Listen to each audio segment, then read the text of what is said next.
Hello, my name is Mitchell T. Palmer, coming to you from Gentleman Barber here in the library at the Executive Room. And we are here again to discuss teaching the formula. And of course, we are 2 steps into learning the code, which is a precursor to me teaching the formula, which is an assignment that I have been given and bestowed by my mentor. Thank you very much for being here again today. Happy to have you aboard, and I'm kind of excited about this next one because we're going to take the parts of being real with your facts and getting raw with your feelings and couple them together in a way that allows you to stay relevant. Let's dive into this with a quick preview or review. Again, we learned last week being real facts.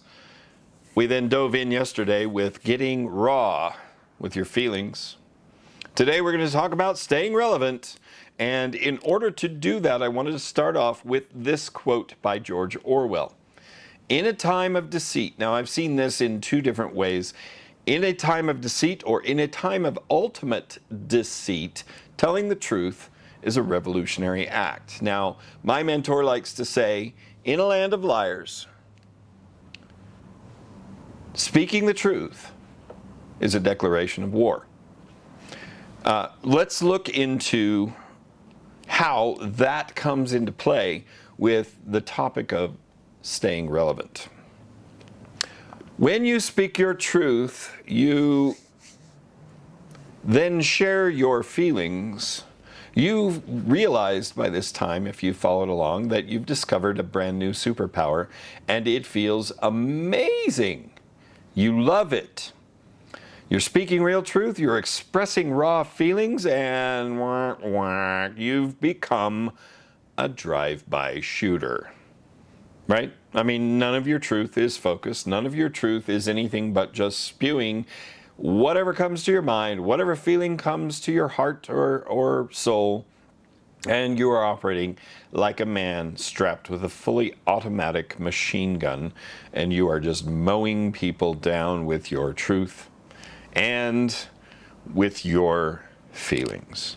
Now, this is both fortunate but also unfortunate because, as we discussed earlier on, according to my mentor, Garrett J. White, in a land of liars, speaking the truth is a declaration of war. And, of course, George Orwell, in a time of deceit, speaking the truth is a revolutionary act. And here you are, driving by with your shotgun blast, your machine gun spray all over the place, and not focused in on any one target. You're just getting high off the concept of being real with your facts and getting raw with your feelings. Now, it is a normal, natural high, this release, and it's an experience that feels good, but you're using it recklessly.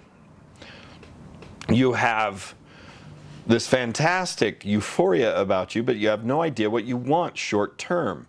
So all you're doing is blowtorching everyone with your truth and your raw feelings. Moving along, we discover that in addition to having no short-term view of things, you also have no long-term vision, which also equates to no long-term focus. Now, this is deadly dangerous because you are now making enemies. You live in a land of liars where deceit is the ultimate goal. So much of that going on right now in the world. And yet you're speaking truth and sharing your raw feelings. And guess what? No one likes you. Because to release your emotions and your real facts, truth, is just like cutting your nose off to spite your face. If you have no focus, if you have no real want behind it, you're just cutting off your nose. Look at this poor little guy. Happy little camper cuts off his own face, and now he has no nose. And look, it's gone from a smiley face to a frowny face. All right, that's enough of that.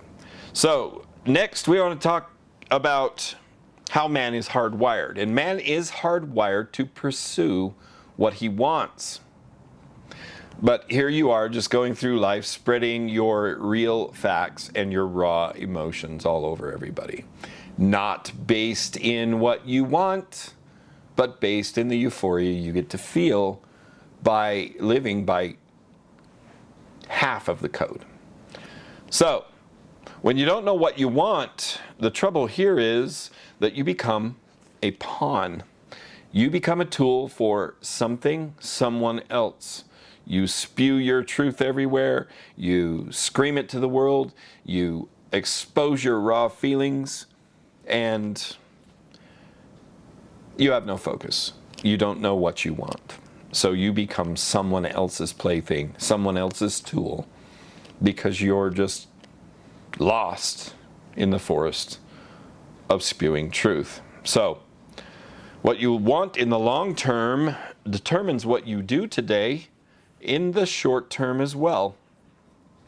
So if you don't know what you want and you're just spewing these facts and feelings, then you're not really planning for what you want long term, short term, and you have no idea what to do about it or with any of it this particular day.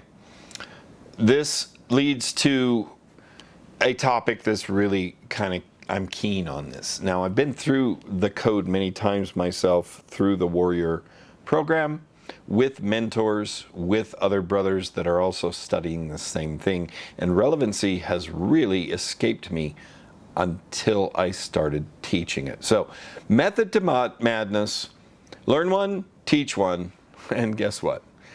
I understand a little bit better. And here we are, this little guy, releasing emotions and getting raw. But when emotions take over, logic takes off. Look at the little guy. See that? He's logic. You can tell that because it says logic right underneath him. And he's saying, I'm out of here, because when emotions take over, logic escapes. And how many of you have been there before? I mean, I know I certainly have. I've been there. I have lost my shit, as the phrase may go, and I end up with no real long-term focus, and logic has left me behind to deal with the trouble I've caused myself. Let's look into this a little bit deeper. Identifying the trigger and the story I'm telling myself, however, allows me to do something, and that is separate from the emotion. This is my brain. This is my brain on emotions. See that confusion inside? Sure you do. But when my brain takes over and I logic through these things, I can still apply the real facts and the raw feelings. But my want is to discover the trigger and the story I'm telling myself so that I can then move forward, moving closer to what I want. Now, this is where, for me, this whole concept of relevant within the code gets mind-bendingly amazing. This is cool. Now, watch what I'm about to show you. When you get clear on what you want, you become more relevant. Now I'm going to zoom in here a little bit more because I've already done some drawings here in my practice recording before coming to you live as I am doing right now. This is me in the very center of this, what I'm going to call a triangle. You see that shape that looks vaguely like a triangle? Right here, triangle. And say I have an issue with a family member. We'll say perhaps my wife. I have an issue. This is where we have talked up here about a trigger. That trigger has led to an emotional outburst. I am likely as not to just start spewing like a shotgun or a machine gun fire, spraying all over everywhere, my raw facts and my real feelings. But I've discovered that to get what I want, I cannot do this. So what I do instead is I decide to identify the trigger and the story I'm telling myself and repurpose this into something we call Relevancy. The first step here, as you can see, number 1 on this corner, is to decide what I want. Step number 2 is to decide, in this case, we use my wife as an example. Step number 2 is decide what I want for you, or in this case, for my wife.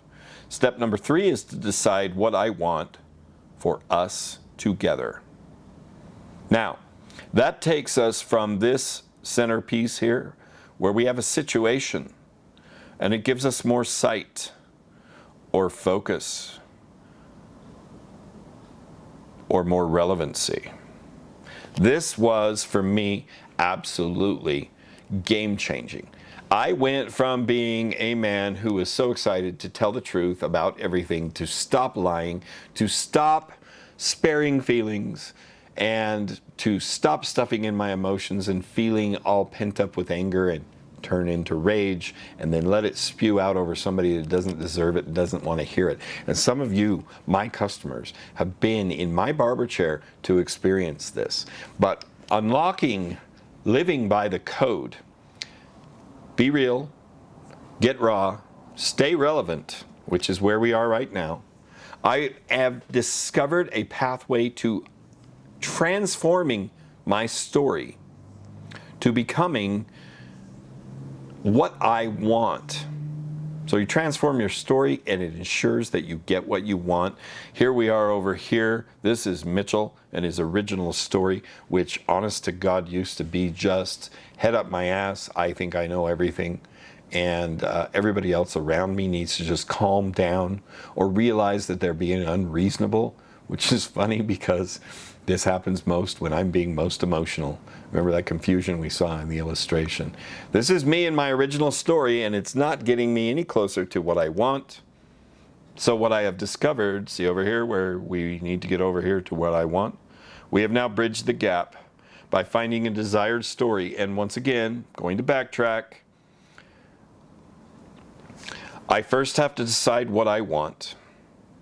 Then I need to realize that it is important to decide what you want, what I want for you. Finally, what I want for us. Unlocking that sight or focus we call relevancy. And ultimately, I transform my story, or the story I'm telling myself, from my original story to a story that allows me to get what I want. And brothers, this is why I keep sharing that 14-day $1 trial for the Attack with the Stack tools that are being offered right now through the rest of today at Wake Up Warrior. This has been a game changer for me, brother, and I would suggest that you consider what this might do for you. So we have today discussed staying relevant, and that is within the code.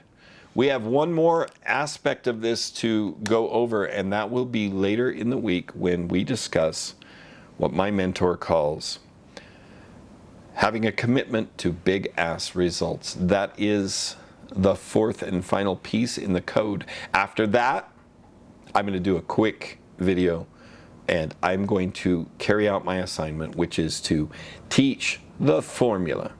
But in order to teach the formula, I felt it was necessary to share with you a brief overview. This is 1,000, maybe even 10,000 yards away view of We Live by the Code. Now, my name is Mitchell T. Palmer. This is Gentleman Barber. I'm here in the library at the Executive Room saying God bless you, God bless America. Be good or don't get caught.